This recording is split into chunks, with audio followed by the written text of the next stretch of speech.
This has got to be the funnest, craziest exotic I have ever played with. The playmaking potential that you could pull off with this exotic is incredible. Today, guys, we're going to be reviewing the new Beyond Light exotic Mask of Bakris. This is a beautiful exotic helmet that comes with the exotic perk Light Shift. Replaces your Stasis subclass dodge ability with a longer range, faster moving dodge that partially cloaks you during use. After shifting, your arc weapon will deal more damage for a short time. Now, just to clear the air real quick, first up, that buff to arc weapon damage only occurs inside of PvE. It does not occur inside of PvP, which I'm actually okay with because it probably would have been broken. It is only a 10% buff. Matter of fact, when we actually sat down and checked numbers, we were testing it with first in, last out, and Life Shift essentially gave us a 10% buff. What was so nice, though, is that it did stack with other buffs, things like Vorpal, which is tied to the weapon, Charged with Light, which is tied to our mods, which tells me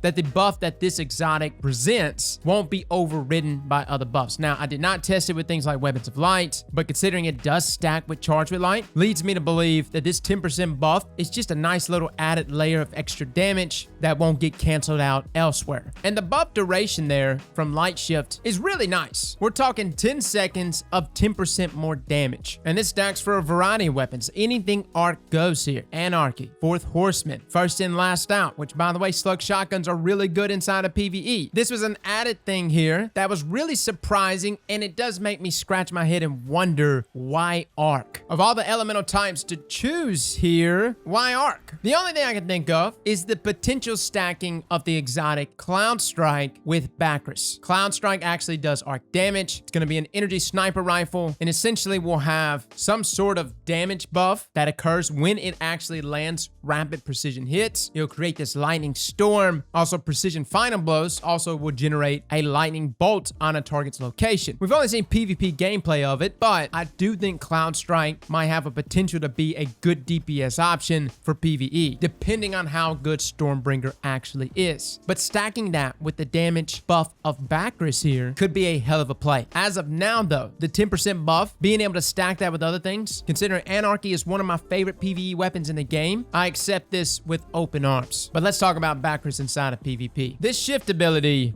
it is elusive. I would say it is double the range of a gambler's dodge. I think its biggest strength is actually the fact that you disappear. You pretty much just disappear. You shift out of existence and reappear wherever your cursor or wherever you're moving your joystick to. The juking capabilities actually goes above and beyond, even double shade step from Destiny 1. And that was probably the most elusive I've ever seen of hunters, considering you would disappear in a puff of smoke and simultaneously you could double shade step. This to me is even better than that. And that's mainly due to the fact that it's instantaneous. This dodge ability is so fast. And for folks that like to really crutch on their dodge abilities, aka my Wormhusk users, this is going to be a hard exotic to overlook. Hands down, I would use Bakris over Wormhusk. Despite Wormhusk giving you a health bump, the elusiveness of Bakris is just too good. Now, there is some downsides. Number one, you probably notice when you actually dodge in and out of reality, during that light shift duration, your dodge ability is not coming back. This is actually intentional on Bungie's part. Probably the same thing that Icefall Mantle runs into, which we haven't reviewed that exotic yet either, but this is how Bungie balances his exotic. Now, I was rocking max mobility here, so I still get that 11-second or nearly 11-second cooldown after the light shift duration goes away. But realistically, yeah, 21 seconds when you count the duration of light shift and 100 mobility. And to some hunters, that may be an absolute no-go. There's a lot of people out there that really depend on their dodges, and they want it on the ready at all times. Personally, guys, I think this is a top-tier exotic that I think the best players that play Hunter will take